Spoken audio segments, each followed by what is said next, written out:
తిరుపతిలో వైసీపీ బంద్ ప్రశాంతంగా కొనసాగుతోంది. తెల్లవారుజాము నుంచే వైసీపీ శ్రేణులు బస్ డిపోల ముందు ఆందోళన చేపట్టారు. పూర్ణ కుంభం కూడలిలో వైసీపీ కార్యకర్తలు బైఠాయించారు. తిరుమలకు వెళ్లే బస్సులకు మాత్రం మినహాయింపు ఇచ్చారు. దీనికి సంబంధించిన డీటెయిల్స్ దామోదర్ అందిస్తారు. ప్రత్యేక హోదా డిమాండ్ చేస్తూ వైఎస్ఆర్సీపీ ఆధ్వర్యంలో ఏపీ వ్యాప్తంగా జరుగుతున్న బంద్లో భాగంగా తిరుపతిలో బంద్ ప్రశాంతంగా కొనసాగుతుంది. చిత్తూరు జిల్లా వ్యాప్తంగా బంద్ పరిస్థితి ఇదే విధంగా కొనసాగుతుంది. చిత్తూరులో పాక్షికంగా కొనసాగుతున్నప్పటికీ మిగతా ప్రాంతాల్లో పెద్ద ఎత్తున బంద్ కొనసాగుతుంది. తిరుపతిలో బంద్కు వైఎస్ఆర్సీపీ నిర్వహిస్తున్న బంద్కు వామపక్ష పార్టీలైన సిపిఐ, సిపిఎం మద్దతు తెలిపాయి. బంద్లో సిపిఎం, సిపిఐ నాయకులు కూడా పాల్గొన్నారు. మొత్తం మీద జిల్లా వ్యాప్తంగా బంద్ ప్రశాంతంగా కొనసాగుతుంది. ఎక్కడ ఎటువంటి అవాంఛనీయ సంఘటనలు జరగకుండా బంద్ కొనసాగుతుంది. ఈ నేపథ్యంలో సిపిఐ నాయకులు సిపిఐ సిపిఎం నాయకులు బంద్కు మద్దతు ప్రకటించారు. ఈ బంద్లో పాల్గొనడానికి పెద్ద సంఖ్యలో సిపిఎం సిపిఐ కార్యకర్తలు కూడా వచ్చి ఉదయం నుంచి బస్సులను ఆపివేసి ఎక్కడికెక్కడ బంద్ నిర్వహిస్తున్నారు. హోదా కంటే ప్రత్యేక ప్యాకేజ్ వస్తుంది. దానివల్ల డబ్బులు మరింతగా పెరిగే అవకాశం ఉంది. అంతేకాకుండా ప్రత్యేక హోదా వల్ల ఎటువంటి ప్రయోజనం లేదని సీఎం అంటున్న నేపథ్యంలో మీరు ఈ విధంగా ఆందోళన చేయాల్సిన అవసరం ఎందుకు వచ్చింది? ప్రత్యేక హోదా రాకపోతే ఆంధ్ర రాష్ట్రం 20 సంవత్సరాలు వెనుకబడే ప్రమాదం ఏర్పడుతుంది.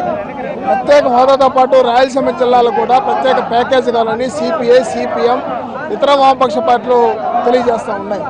ఈరోజు వైఎస్ఆర్ పార్టీ బంద్ పిలిపేయడం అనేది కూడా న్యాయసమ్మతమైనటువంటి సమస్య. ఇది అందరి సమస్య కాబట్టి, ఉమ్మడి సమస్య కాబట్టి, వారు ఎవరిచ్చినా ప్రత్యేక హోదా కోసం ఎవరు ఉద్యమం చేసినా దానికి సపోర్ట్ చేయడానికి వామపక్ష పార్టీగా మేము సిద్ధంగా ఉన్నాం. త్వరలో మంచి శుభవార్త వింటామని మంత్రులు కూడా ఇప్పటికే ప్రకటిస్తున్నారు. ఈ నేపథ్యంలో మీరు బంద్ చేయాల్సిన అవసరం ఏంటి? ఆందోళన చేయాల్సిన అవసరం ఎందుకు వచ్చింది? ఈ పాలకుల మాటలకు చేతలకు పొంతన లేకపోవడం వల్లే ప్రజల్లో భయాందోళన కొనసాగడం వల్లే ఈరోజు ఓ పక్క ప్రాణత్యాగాలకు పూనుకోవడం, ఓ పక్క ఉద్యమాన్ని ఉధృతం చేయడం అనేది జరుగుతూ ఉన్నది. నిజంగా పాలకులకి చిత్తశుద్ధి ఉంటే ఎన్నికల ఇచ్చిన హామీలని నెరవేర్చకుండా ఇలాంటి పాప పనులకి పూనుకోవడం అనేటువంటిది ప్రమాదకరమైన విషయం.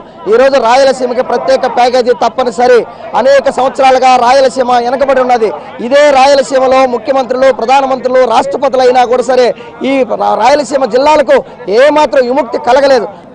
నిన్న ఢిల్లీకి వెళ్ళిన ముఖ్యమంత్రి వెంటనే రాష్ట్రానికి వచ్చి ఈ రాష్ట్రంలో ఉన్న ప్రతిపక్ష పార్టీలన్నింటినీ సమావేశపరిచి ఢిల్లీ ప్రభుత్వం యొక్క వైఖరి ఏంటో, తాను సాధించబోతుందేందో, ఈ రాష్ట్రానికి ఉత్తరిస్తున్న విషయాలు ఏందో ప్రకటిస్తే సంతోషపడేవాళ్ళం. ఆయన ఢిల్లీ నుంచి లోనే ఇదేం సంజీవిని కాదు ప్రత్యేక హోదా అని మాట్లాడుతున్నాడు. మరి సంజీవిని కాకపోతే దీని గురించి ఆయన ఎన్నికల ముందు ఎందుకు పట్టుబట్టినట్టు, దీనికోసం వెంకయ్యనాయుడు ఎందుకు రాజ్యసభలో రంకెలేసినట్టు, దీనికోసం తెలుగుదేశం పార్టీ మేము కన్నా అధికారంలోకి వస్తే 30 సంవత్సరాలు పరిశ్రమలకన్నిటికీ కూడా రాయితీలు ఇస్తామని చెప్పి ఎలా ప్రకటించినట్టు.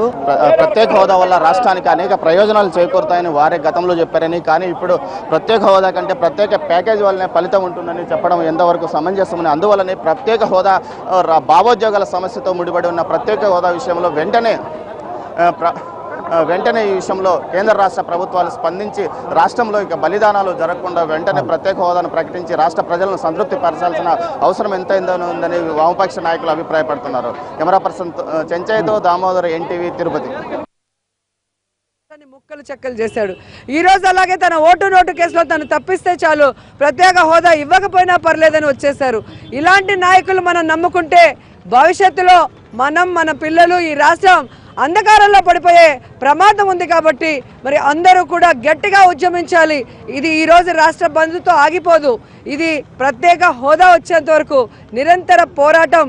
జగన్ గారి పిలుపు మేరకు ఈరోజు అందరూ కూడా, విశేషంగా జనాలందరూ కూడా ఈ ర్యాలీల్లో, ఈ బైక్ రైడ్లో, మళ్ళీ అలాగే ధర్నాల్లో పాల్గొని మరి ప్రత్యేక హోదా ఈ రాష్ట్రానికి ఎంత ముఖ్యమో ఢిల్లీలో ఉన్న బీజేపీ ప్రభుత్వానికి వినిపించేలాగా ప్రతి ఒక్కరు కూడా ఘోషిస్తున్నారు.